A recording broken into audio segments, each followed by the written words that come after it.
آمنت باللہ وصدق اللہ مولانا العظیم وبلغنا رسولہ النبی الامین المتین الکریم ونحن على ذلك لمن الشاهدين والشاكرين والحمد لله رب العالمين۔ ہوتی ہے ابتدا عالم کی انتہا کے لیے، ہوتی ہے ابتدا عالم کی انتہا کے لیے، بنایا رب نے جسے وہ ہے فنا کے لیے، بنایا رب نے جسے وہ ہے فنا کے لیے، اور جاگنا ہو جاگ لے افلاک کے سائے تلے، جاگنا ہو جاگ لے افلاک کے سائے تلے، حشر تک سونا پڑے گا خاک کے سائے تلے، اور آگاہ اپنی موت سے کوئی بشر نہیں،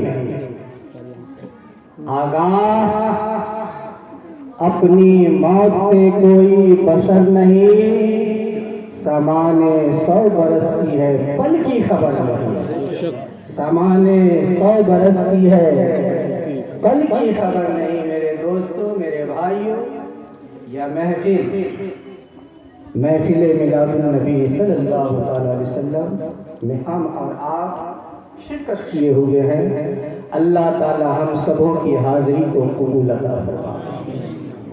اور یہ محفل منعقد کرنے کا بھی مقصد ہے نا، ایصال ثواب پہنچانا۔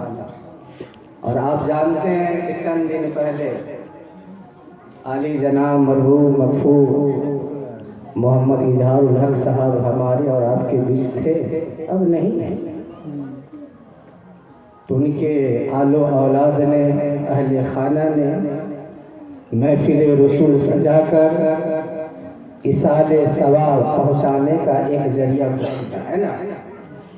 آئیے ہم اور آپ سب مل کر اللہ تعالیٰ سے دعا کریں کہ مرحوم مغفور جناب محمد اظہار الحق صاحب کو جنت الفردوس میں اعلیٰ سے اعلیٰ مقام عطا فرما دے کہ آمین۔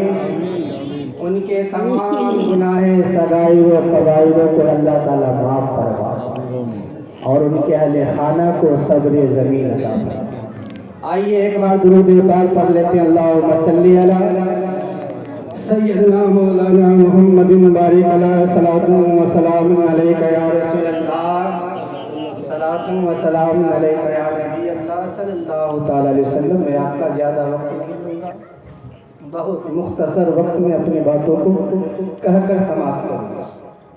میں نے آیت مقدس تلاوت کیا، آپ لوگ سب جانتے ہیں، بارہا سنتے ہیں، ان کے مطلب بھی جانتے ہیں، مفہوم بھی سمجھتے ہیں۔ اللہ تعالیٰ کا اعلان ہے کل نفس ذائقۃ الموت، کہ ہر نفس کو موت کا مزہ چکھنا ہے۔ دنیا کا دستور بھی یہی ہے، ہم اور آپ دیکھ رہے ہیں کہ جو دنیا میں آیا ہے اسے جانا ہے۔ کوئی یہ نہیں کہہ سکتا کہ ہم رہنے کے لیے آئے ہیں، اور یہ بھی نہیں کہہ سکتا کہ ہم اتنے دن تک زندہ رہیں۔ ہر شے کی ضمانت لی جا سکتی ہے۔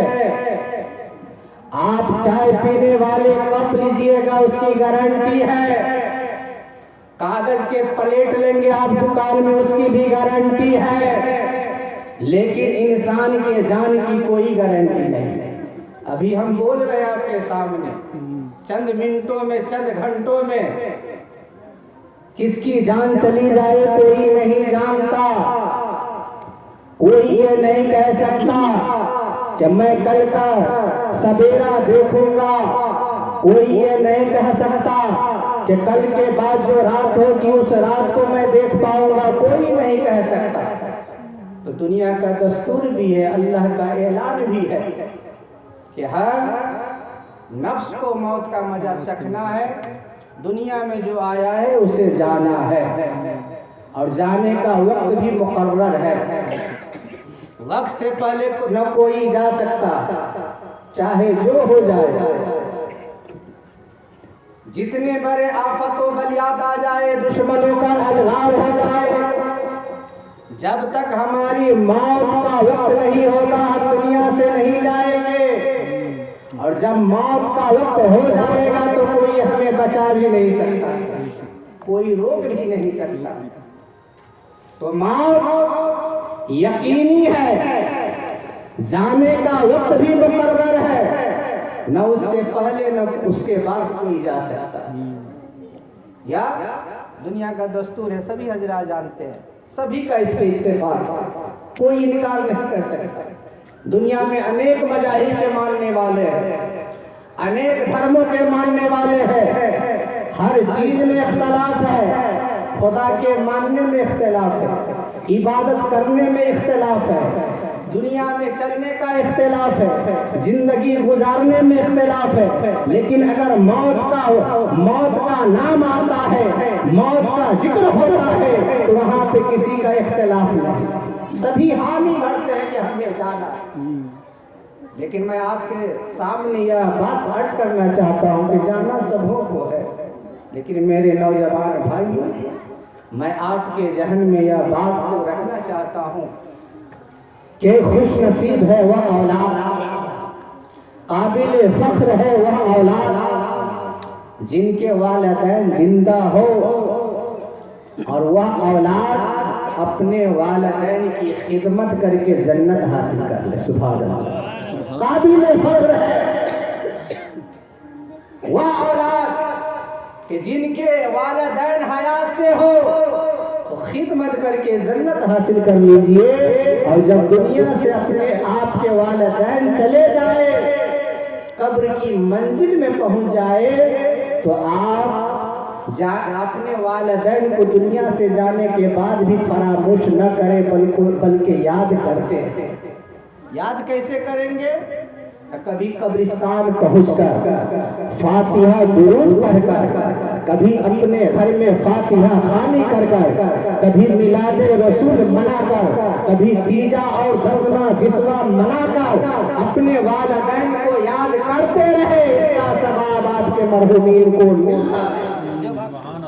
اور ہمارا عقیدہ ہے، ہم اہل سنت والجماعت کا عقیدہ ہے کہ ہم جو اپنے مرحومین کے لیے ایصال و ثواب کرتے ہیں، فاتحہ درود پڑھتے ہیں، میلاد رسول کرتے ہیں، ان کے نام سے خیر و خیرات کرتے ہیں، ہمارے مرحومین کو پہنچتا ہے، ملتا ہے۔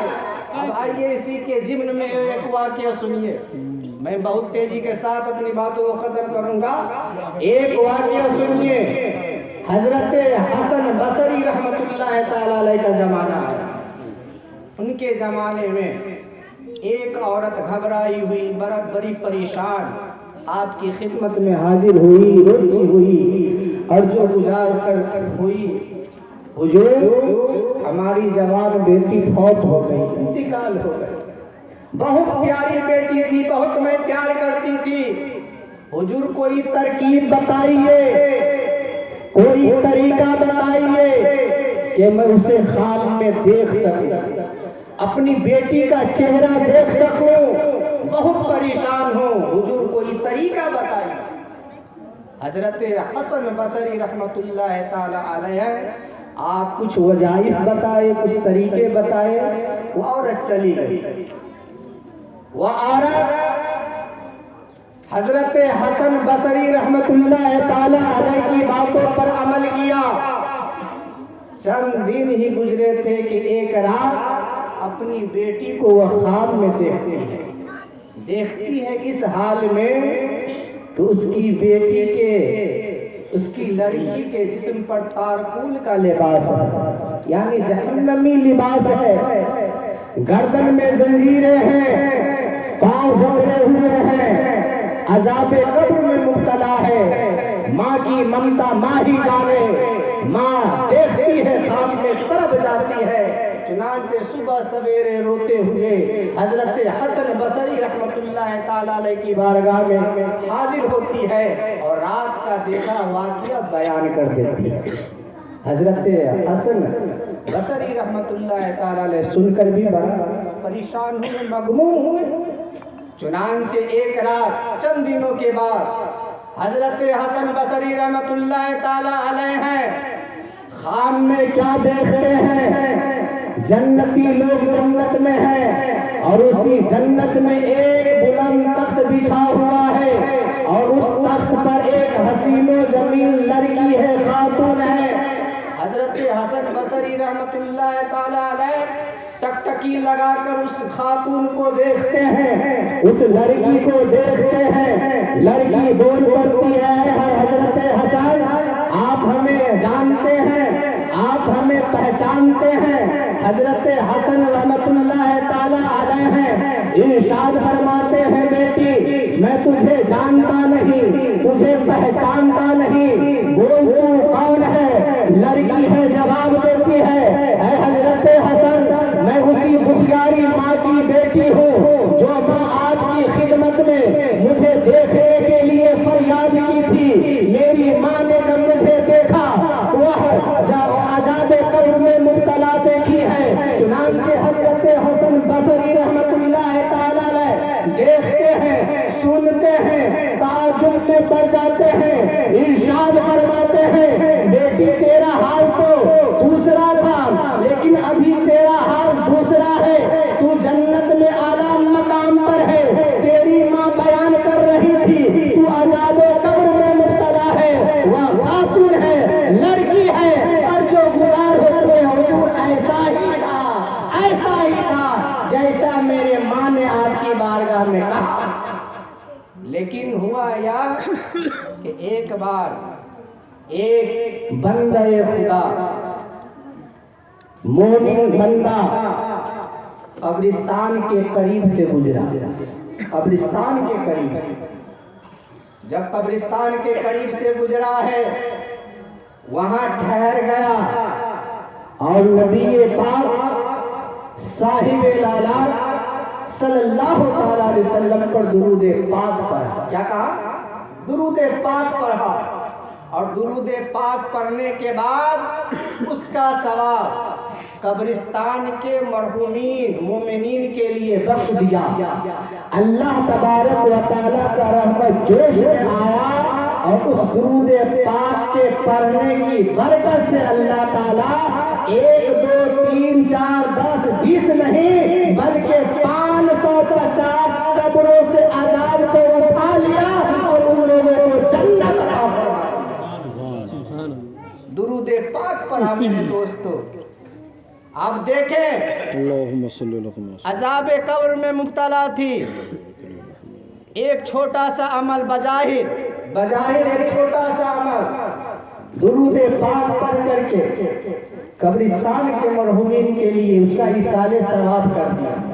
ابھی ہم لوگ پڑھ رہے ہیں نا، ذکر و اذکار ہو رہا ہے، کلام پاک کی تلاوت ہوئی، درود پاک پڑھا گیا، یہ سب کا ثواب مرحومین کو بخشا جائے گا۔ لیکن آپ دیکھیے ایک چھوٹا سا بظاہر عمل درود پاک کے پڑھنے کی برکت سے اس لڑکی کو عذاب قبر سے نجات ہی نہیں ملی بلکہ اس کے ساتھ ساتھ سینکڑوں قبر والے عذاب قبر سے نجات پا گئے۔ تو ہمارا عقیدہ ہے کہ ہم جو پڑھ کر کے اپنے مرحومین کو پہنچاتے ہیں وہ پہنچتا ہے، اور ہمارے مرحومین اگر عذاب قبر میں ہو، قبر کی تکلیفوں میں ہو، اللہ تعالیٰ چاہے گا تو قبر کی تکلیفوں کو دور فرما دے گا اور اس مرحومین کو جنت عطا فرما دے گا۔ اب دیکھیں انسان جب تک زندہ رہتا ہے، تو اس کے ارد گرد اگل بغل ان کے بھائی بیٹے والدین دوست احباب سارے لوگ رہتے ہیں۔ جب اسے کوئی تکلیف پہنچتی ہے، درد ہوتا ہے، تو اس درد کو دور کرنے کی کوشش کیا جاتا ہے۔ والدین ہے، بھائی ہے، بچے ہیں، آس پڑوس کے لوگ ہیں۔ جب کوئی اس کے اوپر آفت بلا آتی ہے، تکلیفیں ہوتی ہیں، مصیبتیں پہنچتی ہے، تو اس کو دور کرنے کی کوشش کی جاتی ہے، تجویز کی جاتی ہے۔ لیکن سوچئے وہی بندہ جب اس دنیا سے قبر کی منزل میں جاتا ہے تو من و من مٹی کے اندر تنے تنہا ہوتا ہے. تنے تنہا ہوتا ہے کہ نہیں؟ ہم اور آپ جب کسی مردے کو دفن کر کے آتے ہیں تو تنہا قبر میں ڈال دیتے ہیں، آ جاتے ہیں. آپ اس تنہائی میں ہمارے مرحومین کس حال میں ہیں ہم جانتے نہیں، ان کے ساتھ کیا سلوک کیا جا رہا ہے ہم جانتے نہیں. اگر خدا نہ خواستہ انہیں کوئی مصیبتیں پہنچی ہو قبر میں، اللہ کا عذاب پہنچا ہو قبر میں، تو ہم وہاں دور کیسے کریں گے؟ تو ایک طریقہ ہے ایصال ثواب کر کر کے، خیر و خیرات کر کے. اللہ تعالیٰ کا وہ کلام جو کلام الہی، جس کلام کا کوئی مثال نہیں، اس کلام کی تلاوت کر کے ہم اپنے مرحومین کو عافیت پہنچا سکتے ہیں، سکون پہنچا سکتے ہیں. اب دیکھیے اللہ کے پیارے رسول صلی اللہ تعالی علیہ وسلم قبر کی حقیقت کو بیان کرتے ہوئے ارشاد فرماتے ہیں کہ قبر یا تو جنت کے باغوں میں سے ایک باغ ہے یا جہنم کے گڑھوں میں سے ایک گڑھا ہے. آپ سوچئے، حکمت والے کا یہ قول ہے جو حکمت سے خالی نہیں. اللہ کے رسول فرماتے ہیں ہم بظاہر مٹی کا ڈھیر دیکھتے ہیں اور جانتے ہیں کہ اس کے اندر مردے لیٹے ہوئے ہیں، لیکن قربان جائیے بصیرت والے رسول پر ارشاد فرماتے ہیں اے لوگوں، یا قبر جنت کے باغوں میں سے ایک باغ ہے یا جہنم کے گڑھوں میں سے ایک گڑھا ہے.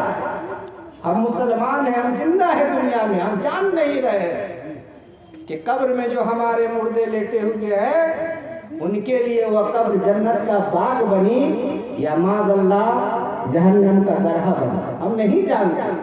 لیکن ایک مسلمان ہونے کے ناطے خیر خواہی چاہتے ہوئے اپنے مرحومین کے لیے ایصال ثواب کرنا ہی چاہیے، تاکہ اگر انہیں وہاں کوئی مصیبتیں ہو تو وہ مصیبت ٹل جائے.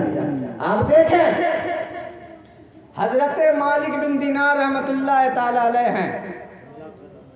ایک رات آپ نے دیکھا، آپ قبرستان گئے. کب گئے؟ شب جمعہ، جمعہ کی رات. جیسے کل جمعہ ہے تو آج جو رات ہوتی ہے اس رات میں قبرستان گئے. تو حضرت مالک بن دینار رحمۃ اللہ تعالی علیہ نے دیکھا کہ پورا قبرستان نور سے جگمگ ہے، نور کی روشنی پھٹ رہی ہے. چنانچہ حضرت مالک بن دینار ہے، کہتے ہیں سبحان اللہ، لگتا ہے اللہ تعالیٰ قبر والوں کی مغفرت فرماتی ہے. لگتا ہے کہ اللہ تعالیٰ قبر والوں کی مغفرت فرما دی ہے. چنانچہ دور سے ایک آواز آتی ہے کہ اے شخص، اے مالک بن دینار، تم جانو گے نہیں کہ یہ روشنی کیا ہے؟ حضرت مالک بن دینار ہے، ٹھہر جاتے ہیں، آواز دیتے ہیں اے آواز لگانے والے، تجھے اس خدا کی ذات کی قسم جس نے تجھے قوت گویائی عطا فرمائی، مجھے بتاؤ گے نہیں کہ یہ ماجرا کیا ہے؟ قبرستان کیوں روشن ہے؟ روشنی کیوں پھوٹ رہی ہے یہاں؟ تو آواز آتی ہے کہ یہ مسلمانوں کا اپنے فوت شدہ مردے کے لیے ایصال ثواب کیا گیا ہے، اسی کی وجہ سے یہاں پہ روشنی پھٹ رہی ہے. سبحان اللہ تبارک و تعالی ایصال ثواب کی وجہ سے مشرق و مغرب سے لے کر ان کے اندر خوشی اور سرور پیدا فرما دیا ہے، داخل فرما دیا ہے. حضرت مالک بن دینار رحمۃ اللہ تعالی علیہ ہیں، ارشاد فرماتے ہیں کہ اس رات کے بعد میں نے یہ معمول بنا لیا، عادت بنا لی کہ ہر رات میں اس مرحومین کے لیے جو مردے ہیں قبر میں لیٹے ہوئے ہیں ان کے لیے میں ایصال ثواب کرنے لگا. سبحان اللہ. تو میرے دوستو وقت کی کمی ہے، اس لیے ہم نوجوانوں کو ذہن دینا چاہتے ہیں کہ میرے نوجوان بھائیوں، دنیا میں رہنے کوئی نہیں آیا ہے، سبھوں کو جانا ہے. جس کا نمبر آئے گا، جس کا وقت پورا ہو جائے گا، اسے دنیا سے جانا ہے. لیکن کوشش کیجیے آپ کہ اگر آپ کے گھر میں والدین حیات سے ہیں تو جیتے جی جنت حاصل کر لیں.